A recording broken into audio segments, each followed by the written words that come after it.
Pusil nga turnover ni Police Corporal Val Alan Lisay kag basiyo nga narekober sa crime scene sang ginpatay ang Chinese businessman nag-match. Si John Sala nakatutok. Na-establish sa ranas ang Police Regional Office 6 Crime Laboratory nga ang pusil nga gin-issue kay Police Corporal Val Alan Lisay nga turnover sini.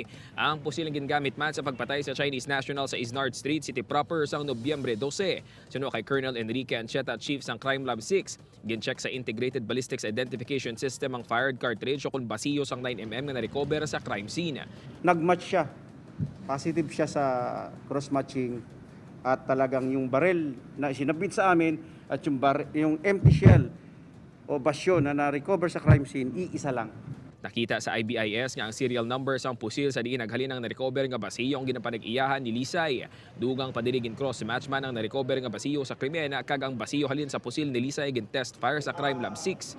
Una na ginpahayag sang Police Regional Office 6 nga magapangatubang sa sampaw-sampaw nga kaso administratibo kag kriminal si Lisay in kaso mapamatud-an nga iya ang pusil nga gingamit sa krimen.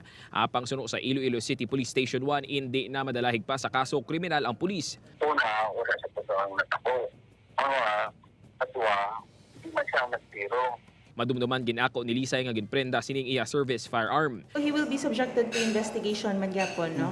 So the result of the ballistics examination will be used as part of the investigation. Actually, it would support the investigation, no? So we expect that he will be facing charges and the initial grave offense ni siya ang pag-aatubangon niya. Si Lisay ang miyembro sa PRO6 band kag temporaryo nga ginasign sa Regional Personal Holding and Accounting Unit. Upod kay Cirilo Rinduque, John Sala, 1 Western Visayas.